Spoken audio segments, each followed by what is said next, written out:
Happy Saturday, my friends, and welcome to the Connect Show Miami. Saturdays are all about success around here, and today we're talking about what lights you up and how specifically to spark your own unique genius. But first of all, good morning to my co-hosts. How are you all today, ladies? Hello, everybody. Good morning. Good morning. I love it in the morning. I love it.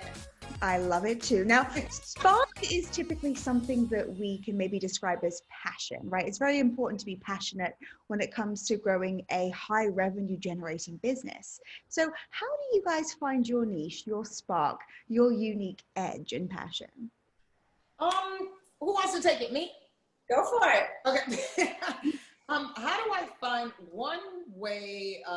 I think first and foremost, it's kind of like what makes me happy. That is still, because the truth is everything that makes you happy doesn't mean it's good for you, to be quite honest with you. But what is good and that makes me happy. And then for me, you guys know I'm always pray about everything. So after I go through my process and it's like, and I feel comfortable and it becomes fluid for me, that's when I know it's something that I'm supposed to be doing. Not to say that you won't have roadblocks, but it's just something about when you know that you're supposed to be doing something and you do it and it just works. You know, does that make sense? Yes. Yes. Very similar to that for me has been like, it evolves with me in whatever I am at that particular point in my life. For when I started my career right out of college, I am a nerd. I always say I'm a nerd, and that's how I ended up working for the US Senate. But then it has changed tremendously as my life changed and as I mature. Fashion was something that I always wanted to explore. So then when I moved to Miami, it kind of felt right. Like Susie was very well saying, like it felt like that was the right moment to do that, to pursue that. And now that I focus more on like blogging and lifestyle and motherhood, it's because I had my kids. So what makes me passionate, it kind of evolves with whatever is going on in my life, because it comes way more natural than having to actually find something that you feel that is going to be profitable or something that you're going to be successful at. For me, it's a much more natural process. Wherever I am going with life, I try to take it with me also professionally.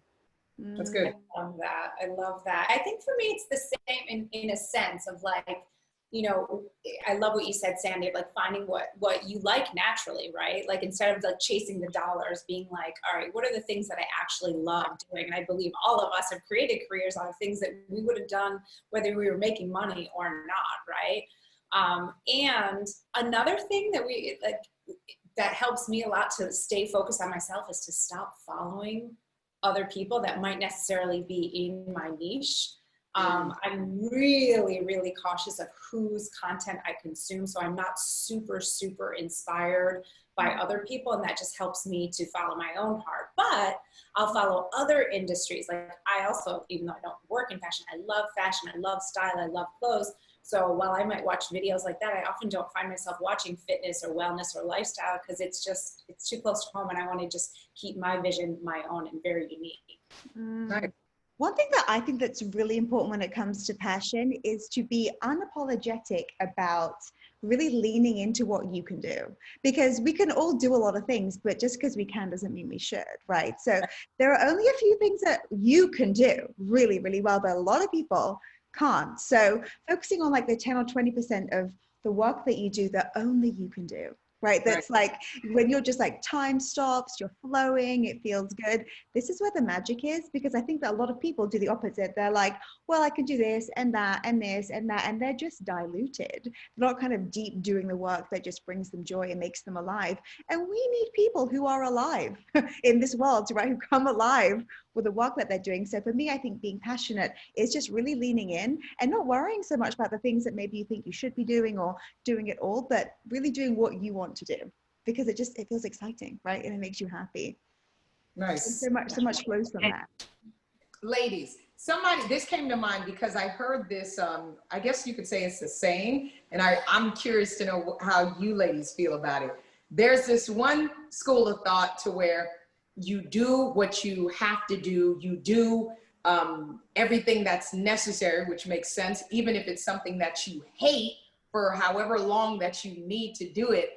Or there's this other, I don't really want to say or, there's another school of thought, what we just said, it's kind of like, find what it is that you love and then work on that and see if you can make it a profit or make a profit out of that. Which school of thought would you lean towards more? To me, it's a mix of the two, and I'm going to explain why. When you said you do what you have to do for as long as you have to, I don't agree with the last part. I don't think that you do what you have to do for as long as you have to, if that is not what you want to be doing. I think that you do what you have to do, because I don't want to always say, oh, you have to follow your passion and make a profit out of it. Because I'm sure that there are people that are watching that have to, you know, a single mom that has 4 children to feed cannot be able to pursue their passion full time. Now, however, she should not be giving all her effort to something that she doesn't want to be doing. So do what you have to do, but make room to not have to do it for as long as you have to, and kind of make a little bit of room for your passion and what really makes you happy. I like that. That should have been written down. That should be in our book. I think there's a key distinction there though. Like, it's okay if you're doing things that maybe aren't exactly what your ultimate goal is, you know, and I'm sure that you guys all have stories like this too. Like, I was waiting tables when I first got my Pilates certification. I was teaching Pilates while I started my online business. You know, it's like everything was a stepping stone. So as much as I'm like very free spirit and like, do your thing, I'm also very like, and pay your bills and never have to stress out or worry, because that's going to make you a better human being, wife, mother, all of those things, because you're not going to have this. And also, even just if you're building a business, or when you're building a business, you're never going to have that like, I have to get this client, or, you know, it just takes out that desperation and that lack mentality, which is really important, that then you can shine and do your thing. This is why side hustles are so wonderful, because you already have your full-time income, right? And then you're making decisions out of creativity, right? You're kind of leaning into it, but not, like you said, Tracy, desperately needing that client to say yes. And then taking on clients you don't even like in some cases because you really need them. So it's important to, I think, of course, be absolutely responsible, but then also to think big about it, because sometimes I think we believe that things aren't possible when they are. And then, of course, we're thinking big, so much magic and dollar signs can come your way. I mean, so much of this is just energetic alignment. And speaking about dollars, we are going to be speaking next about generating income higher than that of your spouse. Now, I have a lot of thoughts about this, right? So I want to talk to you about, can this be an issue in a marriage? Is it something that should even be a discussion in 2020? We'll be right back. Are you ready to transform your body in just 30 minutes a day from your living room? I'm Tracy Campoli, the creator of Total Body Transformation, the excuse-proof fitness program made for busy babes like you and me to get fit, sweat, and smile. We've been featured on Good Morning America, The Today Show, and in USA Today. All you have to do is simply log in and press play. No boredom, no stress, and no dread. All in just 30 short minutes from the comfort of your own home. Go to tracycampoli.com to get started today. Pull up, girl boss, and join the show. That's right. It's time for your 5 minutes of fame with the hosts of the Connect Show Miami. Register today at theconnectonline.com/Miami. Welcome back to the Connect Show Miami. So, can bringing in a higher income than your spouse still be an issue in 2020? Really? Or, ladies, is this something that we should just be confident and unapologetic about? What do we think? Married ones first, because she's still single, honey. So. Well, you know, I've written about this topic because I think it's very important, and I think it's really funny that it's still something that we talk about, right? Like that one person makes more depending on gender. Like, what does it matter? Every dollar coming into your home should be celebrated, right? It's uncertain out there. The economy is tricky. And if a woman is killing it, then like, congratulations, what a celebration. I also heard recently, I can't remember where this quote came from, but we marry our glass ceiling. I really believe this is true. If you have a supportive partner versus a partner who wants to kind of keep you down, keep you smaller than him, then that's sometimes where a lot of issues can come up. So having a supportive partner, going for it, and just saying no sorries, all just hallelujahs is the way to go, in my opinion. But you said a lot though, marrying our glass ceiling. for those who may not really know what that is, can you break that down before we answer that question? Oh, yes. So maybe, yes, maybe we've all had friends who maybe, I know certainly in tech and even in the coaching industry that I'm in, the women are doing really well. I've always been the personal breadwinner in my family. And I have a very supportive husband, and it makes life so wonderful and joyful. And we celebrate everything as a team. I know this isn't the reality for everybody. I know women who are kind of secretive about their bonuses. They don't want to speak about their numbers. They always want to talk up their husband, even talk down, even lie about their own income, reduce it, take a few percentage points off because they don't want their man to feel emasculated. And that is just something that really has nothing to do with the money. That's a relationship issue, not a finance issue.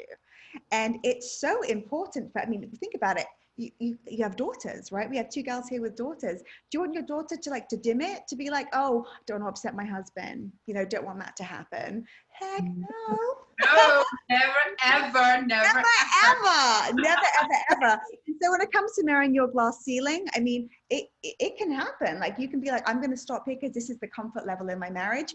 So what are you sacrificing? Ultimately, yourself. And it's not about the money. This is about you, your potential as a human being. I don't know if I have anything else to add to that. I know, but I completely agree. Like in my particular case, it has never been an issue. Like, we've gone back and forth. My husband does well at what he does. I've done well at what I do, luckily, unfortunately. And we just, like, right now, for example, we as a family, as you very well said, as a family made the decision that I was going to step back a little bit to take care of our children. But in everything that I do, he's the first one that is like, what do you need me to do? What do you need? Like, even right now, setting up these lights, he's my set manager. Mine too. He wants to see me grow, and that's what partnership is about. There's nothing to do with roles in our family. It's about, I want you to do well, I want you to grow, and whatever it takes, I'm here with you. Yeah.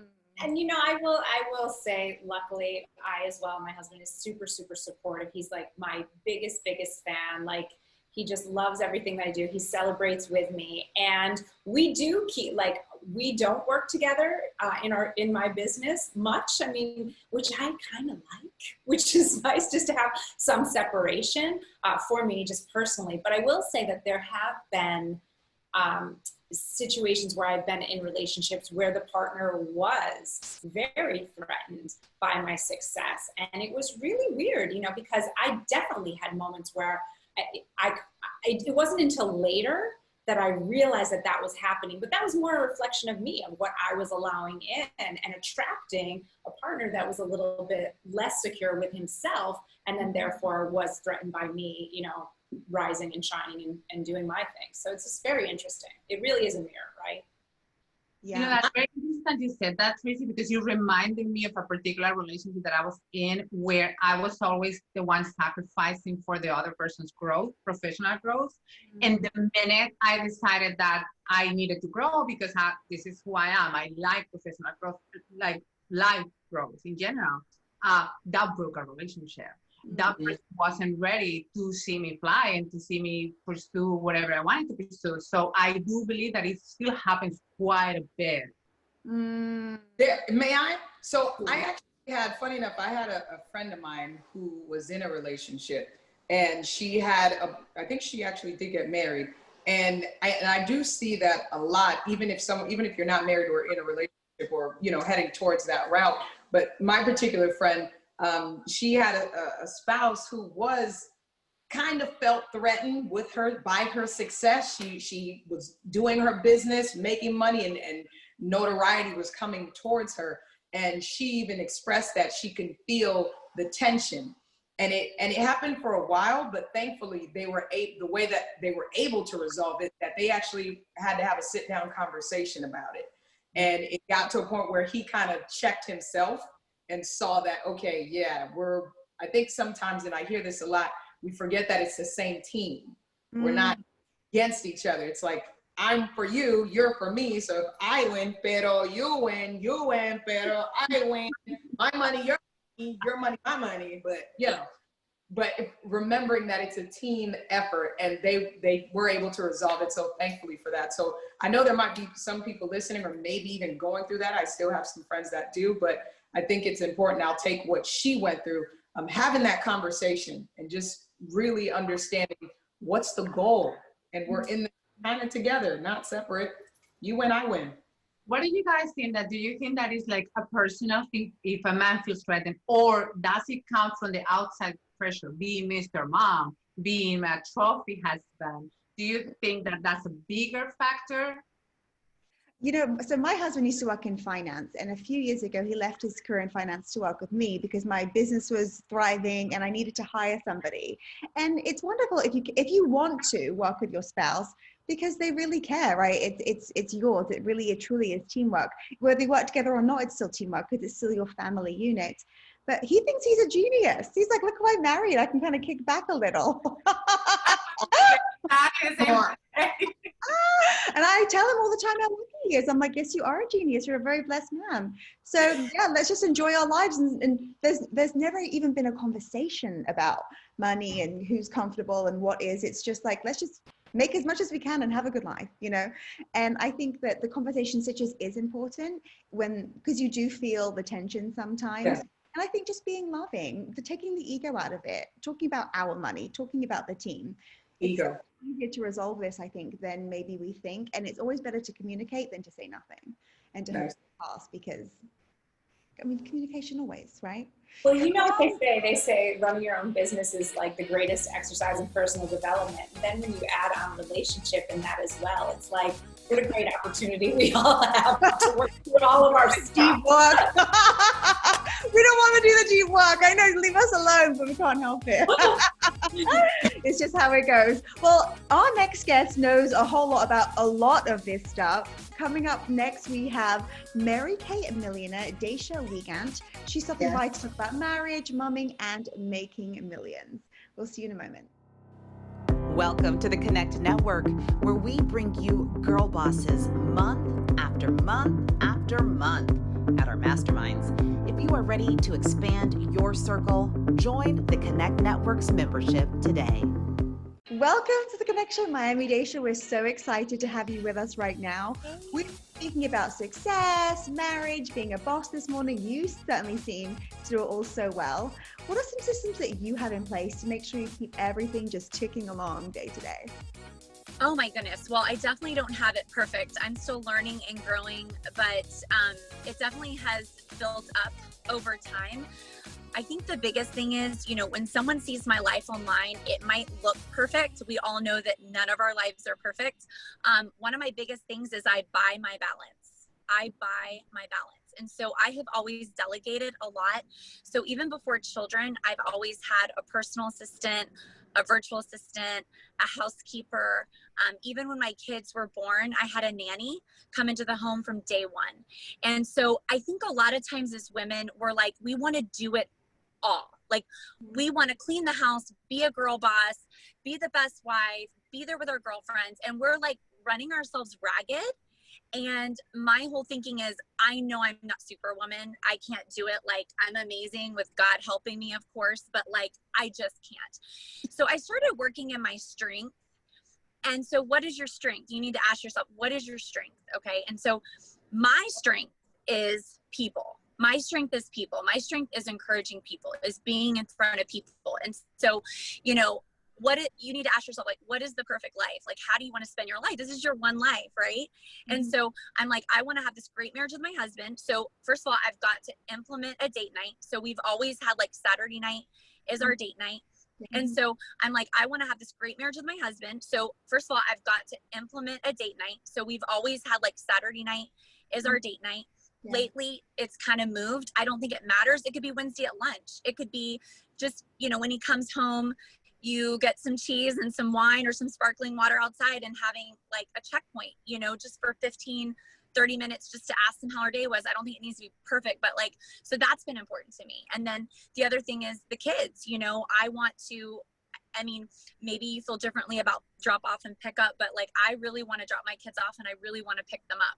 Like, that to me is important. And so you look at your non-negotiables, and to me, those are the things that are non-negotiable. My date night with my husband once a week, maybe my checkpoint of 10 minutes, 15 minutes, asking each other what each other's day is, just to stay connected. Because you guys, as your kids get closer to junior high, it's such a trying time. And if you don't stay connected, that's where a lot of marriages fall apart, I see, and I'm in the middle of it. Like I don't know everything. I can tell you that. I'm seeing how important it is to stay connected, because your kids need you in junior high more than ever. I have almost a 14-year-old and a 12-year-old. And let me tell you something, you've got to watch their phone. You got to watch their conversations. And if you have young kids or no kids at all, like, work hard now so that you can be at home and watch them, because they need you more from 12 on. Trust me. Okay. My son just got a girlfriend like a few months ago, and you got to watch it. You got to watch it. And so to me, that's important. So with the whole business part, I just look at it as, if I'm overwhelmed, if I'm struggling, if I'm coming up short, like, I'm going to put in place another system, and I'm not going to be ashamed with it, because I can't do it all and be all. And I feel like that has always been a really good tip for me, is just buy your balance, add more help, but write down your non-negotiables, and don't let anybody take that away from you, you know? I have a question. This is amazing. But so I love, first of all, the term buy your balance. Like, that's such a great phrase. So thank you for that. What about, like, if other women, probably women, unfortunately, are like judging you for some of your choices? Like, what, you know what I mean? Like, that's good. I'm a new mom. This is all new for me, being a new mom, juggling it, you know, having help. And there are moments where I feel like, you know, do people think I'm less of a mom because I have a full-time nanny, you know, but I have to, right, in order to do what I do. So I'm just curious, like, what's your clap back, if you will? Yeah, no, I mean, I'm going to be honest with you. In my late 20s and 30s, I did feel like people judged me, and they're like, oh my gosh, who's this little girl? Who does she think she is? She's running around. Like, she has other people watching her children. Like, who does she think she is? And I used to care. And I will tell you, I don't know if you're 40 or up. I don't know. You all look super young, but like, once you hit 40, you really don't care. You're like, oh, well, like, you approve of it, you don't. I really don't care, because you don't pay my bills. So at the same time, like, I understand. I've been there, because I'm the type of person that cares what people think. Like, I care what people think. I always did. But I always say that the moment you don't care what people think is the moment you'll move up in your business. And it's so freeing. And I feel like this year, you know, I'm 41. I'm like, you know, if a mom was like, oh, we're all going to lunch, I would race to go do that. I would race to go this. I was just doing everything for everybody else. And I'm just like, listen, I'm not them. Like, God did not design me to be like them, and we would be miserable. Dacia, I'll take that no matter how old or where you are. You're not paying the bills. So how about you keep your business, I'll keep mine. Thanks. I'll take that. Yes. Absolutely. I agree. This is applicable to anybody, any life stage, kids, no kids, business. I mean, knowing what is most important to you, like you say, Dacia, non-negotiables is always going to be critical, because unless you know that, you're just like a plastic bag drifting through the wind. Yeah, okay, I'll do that. Sure. Yeah, you know, whatever. It's so important for us to know who we are, what we care about. And the people who judge aren't quite doing that. Right? That's why they love to have an opinion. No, the hurting people hurt people. You know, I'll always say there's nobody that's doing more than you that's criticizing you. It's those that are doing less than you that are criticizing you. I post that on my Insta story today at Dacia Lee. But it's true, because it's true. Look at the ones that are criticizing you. You know, they're either, no offense, in my personal opinion, not right with the Lord, number one, or number two, they're dissatisfied with what they're doing. The ones that know who they are in Christ, in my opinion, or the ones that are doing the same amount or more, are never putting you down. There is going to be a period where you're going to feel weird or awkward. It doesn't matter if you're in the music industry, real estate, insurance, sales. If you are striving for success, there is going to be a portion where it's super lonely and everyone's going to think you're weird. It's going to happen, and it's going to happen. If it's not happening, you're not doing enough. Well, life is this series of change, right? And whatever anyone says, opinions being remarked upon, they're allowed to do that, but it's up to us whether or not we accept it, even listen, pay attention, read the comments, whatever the heck it is. Right? Like, we have so much power, and we often just give it away when we don't have to. We can hold that sweet little power in our lives. Absolutely. Absolutely. And once you let it go and you don't receive it, it's so freeing to just be you, just to do you, and just to like, literally like just shake off any negative vibes. And I also feel that like, if you're trying to make a friendship work, or you're trying to make someone like you, like it's not meant to be, like it should flow. I feel like that's something I've really worked on, because I'm kind of an Aquarius slash Pisces. I love people. I get along with all types. I want to make everyone happy. I don't know if you know what that means, but I just, and for so long, I just wanted to make everybody happy. And it's just not going to happen. And so if the relationship doesn't flow and it's not easy, why are we trying to fix it? Why are we trying to force it? Right. And so this year I really just learned to just, it's not flowing, and it's okay. There's a reason it's not flowing. And I love this. Okay. So I believe that God hears the secret and separate conversations that are going on about you. And the reason why he removed them from your life is because he heard those private conversations. You understand?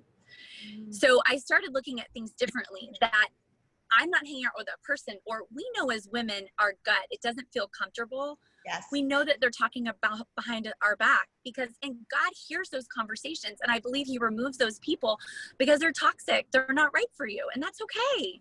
Dacia, I think that segues perfectly into this question, because talking about collaboration and knowing here at the Connect Show, like we love collaborating and working together. With that being said, with what you just said, how do you know when to accept the best offer, when to connect with the right person or right people? That's really good. I think in the beginning, you're just like grasping at straws. It's like anything you can get. I think we think that way. We're like, oh, that company's interested in me, or that person's interested in me.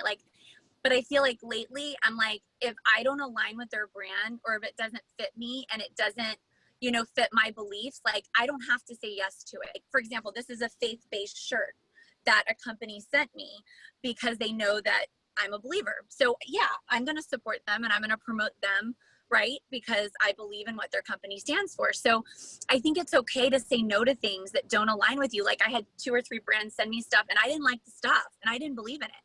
And they were like, when are you going to post about it? And I was like, I don't mean to be rude. I said, I can send it back, but I don't believe in it. And I can't post on it. I want to take you back to something that you mentioned a lot, which is buying your balance. I am sure that you were not always able to do it. What was the turning point? What was it that made you go, okay, now I really need to hire help? When were you able to do it? Okay, well, before I even had kids, I literally had an assistant to help me, so that in my business and sales, like I had to focus on the numbers and going through the people. The paperwork and the computer was not my strength. So I hired that out. So even if you don't have kids, you look at where your strength is and you hire out your weaknesses. You just hire out your weaknesses. The things that are frustrating you, like organizing your house or your accounting work, or maybe it's even social media. Like I'm great at social media. Like I do every post. I don't have anybody run my social media, but I have friends that are really awesome, but no offense, they're not good at taking the picture. They're not good at posting. They don't even know what they're doing. Hire it out. My husband, for example, that's not his strength, but you know what? His business has grown because he hired the right person to run his social media. But I don't want someone running my social media, because then it wouldn't be authentic, because people buy me, right? So again, I think it's just looking at what you need, where you're falling short. Like I know, like do not hire me to pay your bills, to do your accounting, and to, write a paper, or like it's not going to happen, but put me in there to go activate and motivate and encourage people, and I'll get everybody on fire. It's a strength, getting help, asking for help, letting ourselves off the hook. Like you said, focusing on things that you can do, that are your specialty, and then getting help. Help is such a strength. Now, I know you have to jet. Dacia, how do people keep up with you? Well, I am definitely on Insta Story the most. Like I live on Insta Story. So Dacia Lee, DACIALEA. That's where I live. That's where I'm at. It's just easy. I'm super raw, authentic there. I also am on Like to Know It for fashion. I go anywhere from Walmart finds to designer finds. I'm all over the place with style. It's not just like one cookie cutter thing. Like ever since I was little, I was always designing rooms, helping people with clothes. And so I've kind of merged lifestyle blogging into makeup, skincare, all the things. And I'm going to start also giving like parenting tips on Insta Stories starting this week, because a lot of people have been like, tell me what you learned with raising boys. What would you have done the same? What would you have done different? So that is something I'm going to start incorporating, like raising kids, like what I've learned, and not that I've learned everything, but like what I've learned so far and what could be helpful to like young moms and things like that. So yeah. Thank you so much, Dacia. And still to come, how to keep confident and slay in your own magic. See you after the break. We hope you're enjoying the show because we level up your circle one girl boss at a time. And register to vote. You can do so on our website at theconnectonline.com and subscribe today. Before you go on your Saturday morning way, we are leaving you with a tip each on how to become more confident. Because we know that fear is real and we all struggle sometimes. So ladies, what's one of your favorite confidence tips to close the show today? Move your body, get into your body. You know, for me, it's this. But honestly, I know it sounds silly, but like really moving the energy of your body. So starting your day with some movement. You don't have to do a full workout if you don't want to. You should, but like jumping jacks, a little shoulder shimmy. Ladies, can we all do a shoulder shimmy? Yes. You know, lightens the mood, makes you feel better. So I would say move your butt. Awesome. Sandy? For me, it's always be willing to learn. The more I feel like the more you learn, the more you know, the more confident you feel. And Tracy said something super good before, which was you don't have to learn from the people that are doing the same as you are doing. Go outside your comfort zone. Watch what other people that do nothing similar to what you do, because there's a lot of room for learning there. And I think that, like I said, the more you learn, the more confident you feel. Agreed. Beautiful. Cheers, girl. Always down for a shimmy, honey. So me too. But one thing truthfully that always rings well with me, and this is a true story, it's a line that I always keep in my mind that it always boosts me. For I know the plans I have for you, plans to prosper you and not to harm you, plans to give you hope and a future. For some reason, when I hear that, it just boosts me up knowing that if I'm still here and if you're still here, honey, it's 2020. A lot of people have left here. So if you're still here, that means there's something in you that still needs to come out, not just for you, but for the world to maybe benefit from. So if you're still here, God got you, baby. Yes. And if I met Susie, I'm sorry, I didn't mention this. I'm wearing purple, National Domestic Violence Awareness Month and Breast Cancer Awareness Month. So to all of our women out there, our survivors, for those who lost someone, from the Connect Show, we love you. And the confidence is, keep going, baby. We love you. Susie, go. Keep going, my friends. Oh my gosh. And I just want to touch on what you said, Stitches.